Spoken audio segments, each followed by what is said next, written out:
Welcome to the Egg Whisperer Show, a program exclusively designed to promote reproductive health awareness and discuss fertility preservation options. Here is your host, the Harvard-educated fertility specialist, Dr. Amy.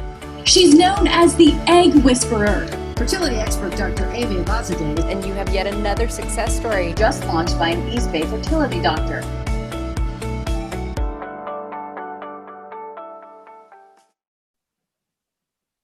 Hi, everyone. Welcome to the Egg Whisperer Show. I am so excited to have Dr. Sasha Hakman on today's show with me. Hi, Sasha. Hi.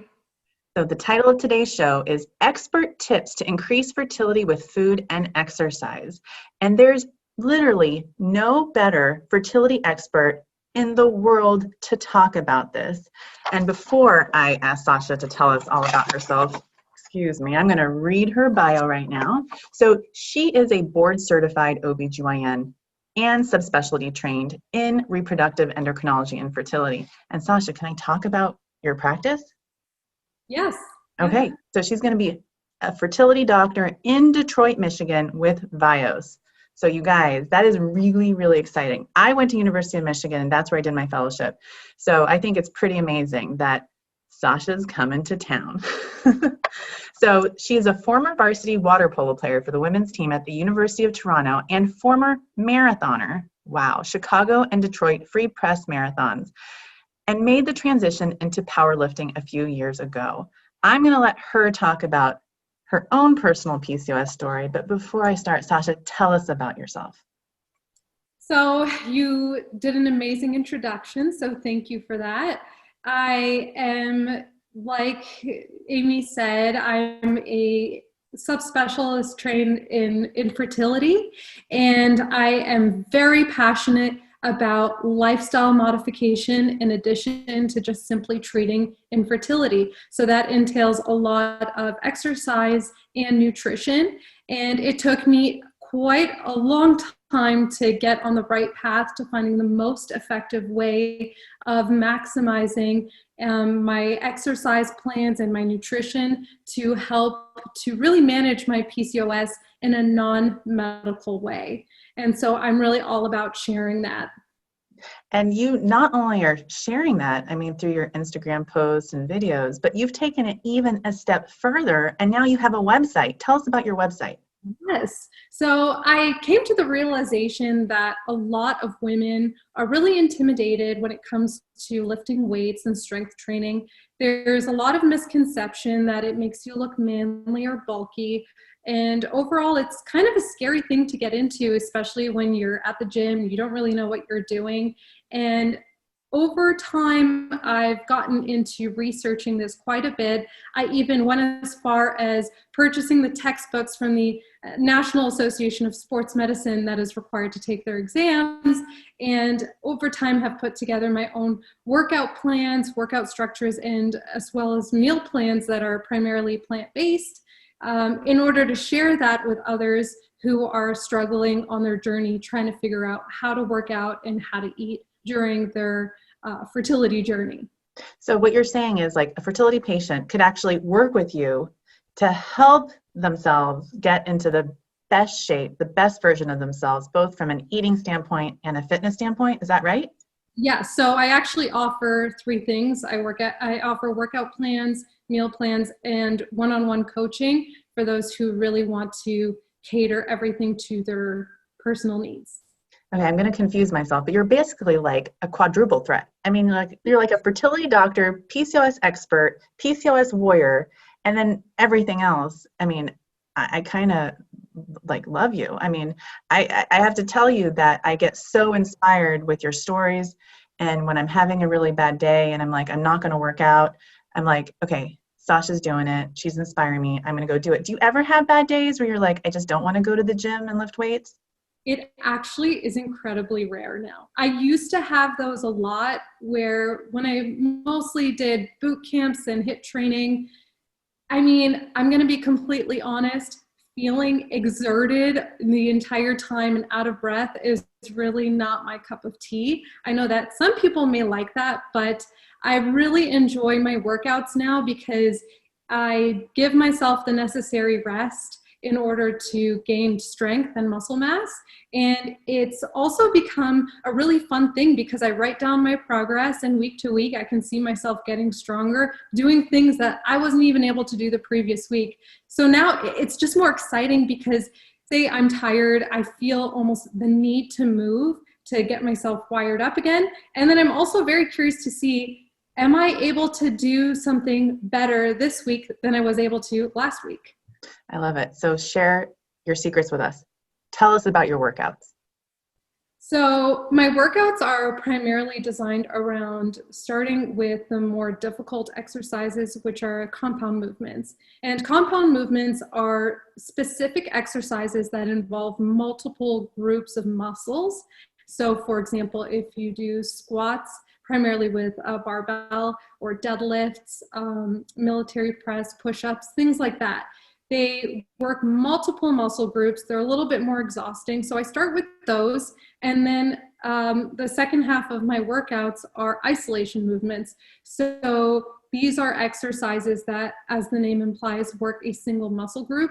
So the easiest example would be bicep curls. And so it may have some secondary muscle involvement, but these are usually more low impact, lower weights. You're not really going to progress with your weights the same way that you would with compound exercises. So it's kind of nice that, you know, the first half of the workout is a little bit more intense, and then it gets easier rather than the other way around, which I always found that kind of annoying when I would go to different workout classes or do HIIT training, where it progressively get more exhausting and I had barely any energy left. And so I didn't feel like I was getting the same type of benefit. Yeah. And then what about your meal plans? How do you meal plan day to day? Because I know you're super busy. I mean, I live, basically we have the same life. So how do you prepare your meals? Share your secrets with us. So for me personally, I find that my greatest success is in eating almost the same thing from day to day. I know that for many people, they like the variety. And so I personally like to stick to 2 to 3 different meals for the week. And I don't necessarily meal prep anymore because I do like the freshness of making it right then and there. So I just have focused on finding or coming up with meals that don't take a long time to make, so it's not all that tedious. But with my meal plan that I do offer, there is definitely a lot more variation, and I've included all of the macronutrients for those who like to count them. And it actually includes a weekly grocery list so that you don't have to sit there and plan it out. You just print it out, go to the grocery store, buy all of the items. And they're also, it does take into account having some leftovers so that you're not cooking 3 meals every single day for the week. I kind of see a new business for you, the Dr. Sasha home delivery fertility meal kits. I'm just thinking of that for you, okay? So I'll find you an investor. Not that you need one, but I'm just thinking out loud here. I do see that. I mean, I think there is a huge need for it. So start working on that when you have time. I'm all about it. So I want to talk a little bit about exercise and reproduction and fertility, because I have patients, I'm like, I want you to move. I just want you to have movement every single day. And they're like, well, I stopped exercising because I'm trying to get pregnant. Why such a disconnect out there? One thing I've noticed, even on social media and reading various blogs, is that there are a lot of physicians who say that they recommend to their patients to start low impact exercise to avoid moderate to vigorous intensity physical activity, to really reduce that, especially once they do get pregnant, and to avoid weights, to avoid cardio, and to stick to yoga. This is not based on any science at all, to be quite frank. I've done quite a bit of literature review, and if you even look at ACOG recommendations, which is the American College of OBGYN, they really stress the importance of continuing to move. And even the US Department of Health and Safety, they recommend a minimum of 150 minutes of exercise, whether you're trying to conceive or are even pregnant. And 2 of those workout sessions should include weightlifting or some sort of resistance training. So it doesn't always have to include things like dumbbells or barbells, but it can include resistance bands or your own body weight. But either way, there should be some sort of moderate to vigorous stress on the body in order to achieve muscle growth as well as strength. And that's just a minimum recommendation. There's actually a significant amount of research out there that shows that women who exercise up to 60 minutes a day, and that's vigorous physical activity, actually have improved ovulation and reproductive outcomes. And of course, you don't want to exercise too much, but up to an hour a day seems to be kind of the magic number. I love it. So you're breaking down the connection between exercise and reproduction. And then obviously with what you've shared with us, exercise does not cause infertility unless it's obviously, you're going overboard and your BMI is, let's say, under 19. So let's talk a little bit about strength training and why it's important and what is it really?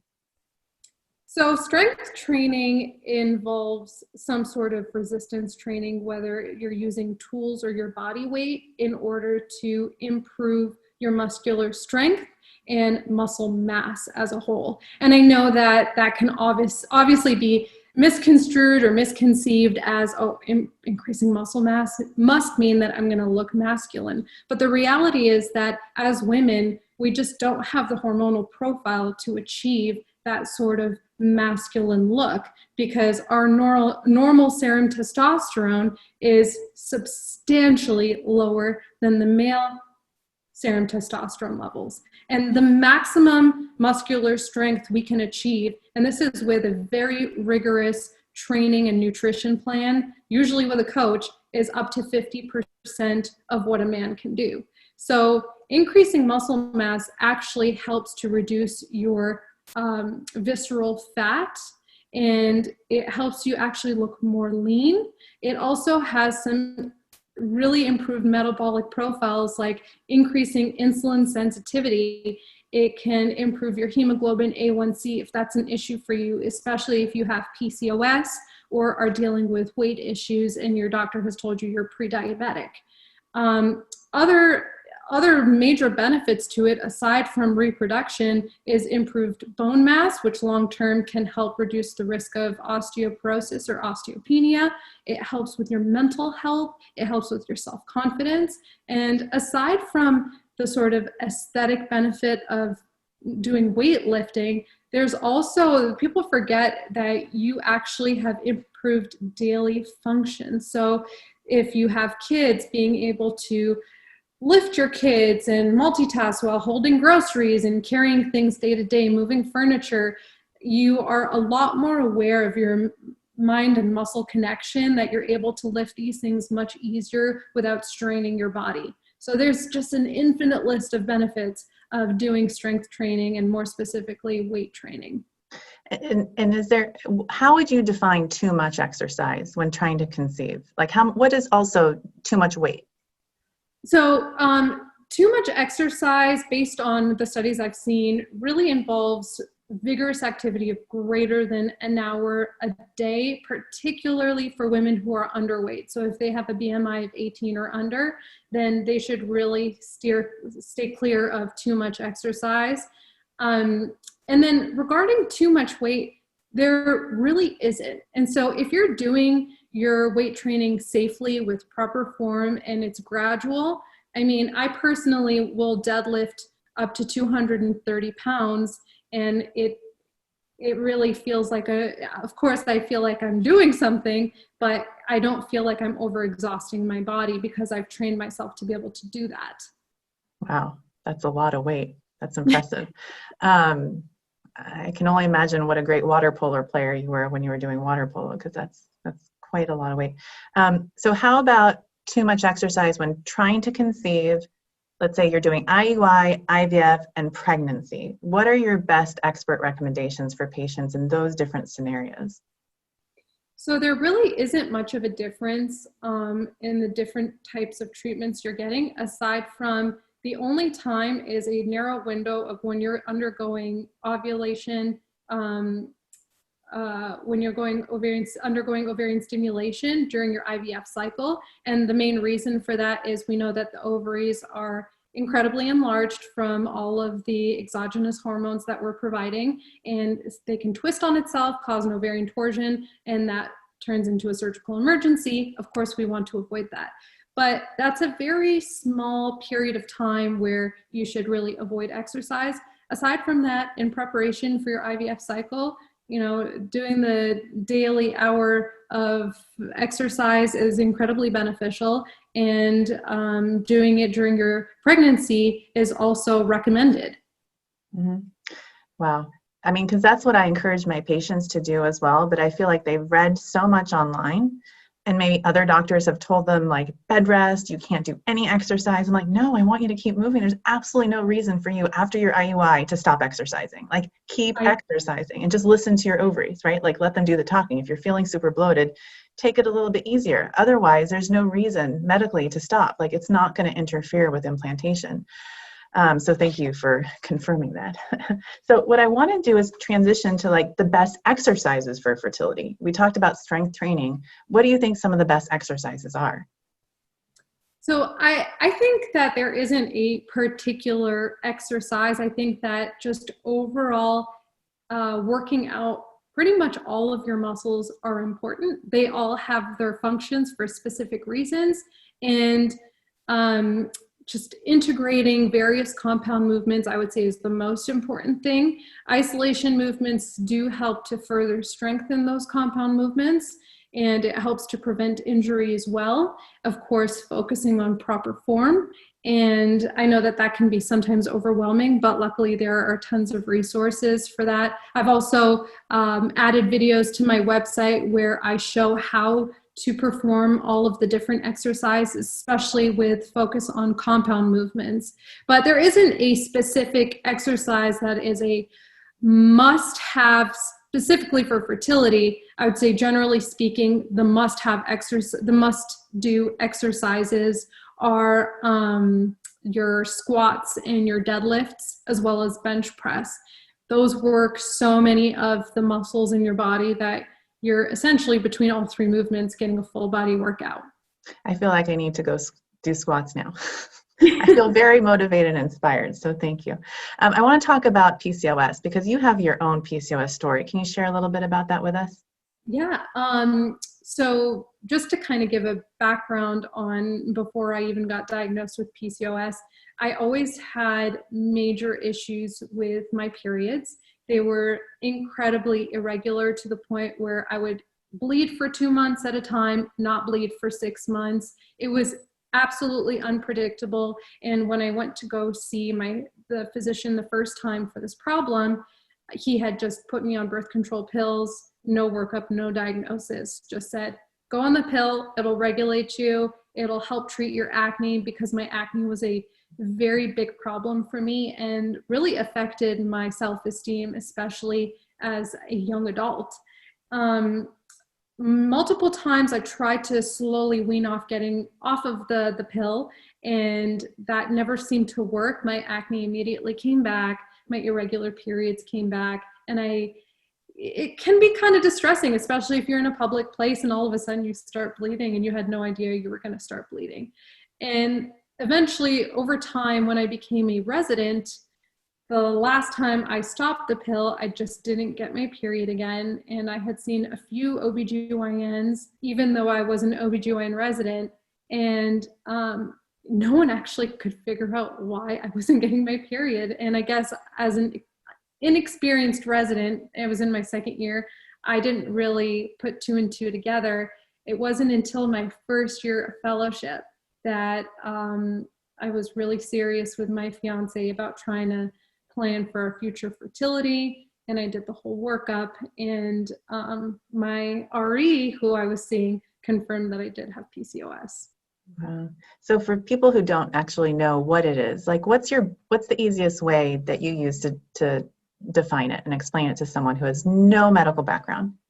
So I say it's kind of a combination of lack of ovulation and too much androgens in the body that can cause symptoms like unwanted hair growth, hair loss on your head, and acne. Yeah. And then what do you think is the best lifelong approach to heal and manage PCOS symptoms? I am a very strong I am a very strong proponent of lifestyle. And I think that you don't want to just do a quick diet for quick weight loss. And I think focusing on your weight is probably the biggest problem that people have. And I think it does originate a lot of the times from the doctor's office, where they're told, lose weight and it'll get better. But that's not necessarily the case. There's a number of studies that show that doing things like weight training and eating better, even without weight loss, improved symptoms. So it's not always the weight necessarily. Of course, losing weight may be a side effect of living a healthier lifestyle for many, but not necessarily for all, because we know that the genetics of weight loss, especially in women with PCOS, can be pretty complicated. But I do think long-term, just maintaining consistency with your workouts and looking at food as fuel rather than something that you're just trying to either avoid or you're eating too much of, just kind of cleaning up your eating habits without focusing too much on the details, I think is the most beneficial thing. It's funny that you should say fuel, because I was running through different titles for today and everything had fuel for your fertility, how to fuel up your fertility, fuel for your PCOS. So the fact that you said fuel kind of cracking me up in a good way. And then as far as diet, I mean, you do one-on-one coaching for people with and without PCOS. Are there any special modifications you make for PCOS patients? So the biggest modification for women with PCOS, I would say, is focusing on lower glycemic index carbohydrates. There isn't any real evidence that low glycemic index carbs are beneficial to women who don't have PCOS or type 2 diabetes. But if you do have insulin resistance, then that's known to be a lot more helpful.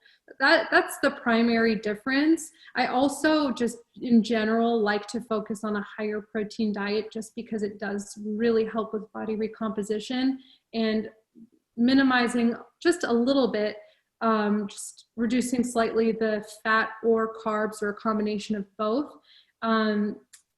When I noticed, and a lot of studies have shown that when you do increase your protein intake to 1 to 2 grams per pound of body weight, and then slightly reduce your fats or carbs, that actually reduces the abdominal fat, which we know that tends to be the most hormonally active adipose in the body. Mm-hmm. And what are your favorite sources of protein?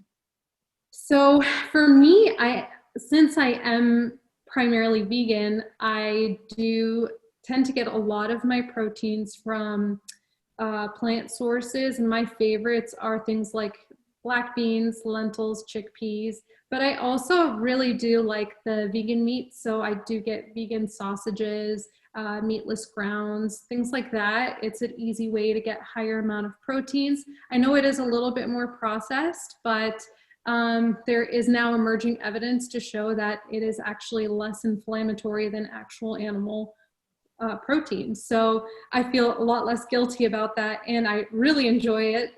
The other source for me is also protein powders that are usually plant-based. Something like my favorite brand is actually Live Body, because it has 25 grams of protein per scoop. So I usually just double up the scoops and we'll get 50 grams right there, which is perfect. Yeah, 25 grams is higher than I've seen. That's a good thing for us to know about. Very good. So I see, you have the Travis Scott burger at McDonald's. I see the Dr. Sasha Hakman burger, right? McDonald's, come on, pay attention. That's coming next. I see big things in your future. I know they're coming. Thank you. So what is the one thing you want to tell someone, or you'd want someone who's struggling with fertility right now to know? And it doesn't have to be one thing, but what kind of message would you have for them? Well, I would say, just hang in there. It's nothing that you did, nothing that you caused. Of course, I do stress lifestyle optimization, but that doesn't mean that your current lifestyle is what caused your problem. It just means that can help improve it. And if it's also going to improve your long-term health, why not give it a try? Love it. So just share with us your website name, your Instagram handle, and where people can find you.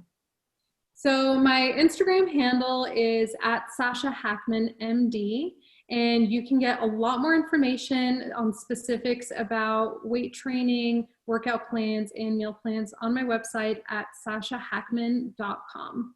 Awesome. Well, thank you for coming on and being a guest for us.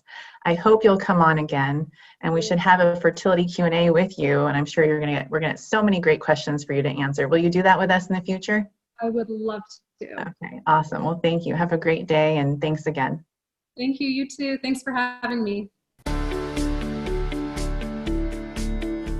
Welcome to the Egg Whisperer Show, a program exclusively designed to promote reproductive health awareness and discuss fertility preservation options. Here is your host, the Harvard-educated fertility specialist, Dr. Amy. She's known as the Egg Whisperer. Fertility expert Dr. Amy Abazadeh. And you have yet another success story. Just launched by an East Bay fertility doctor.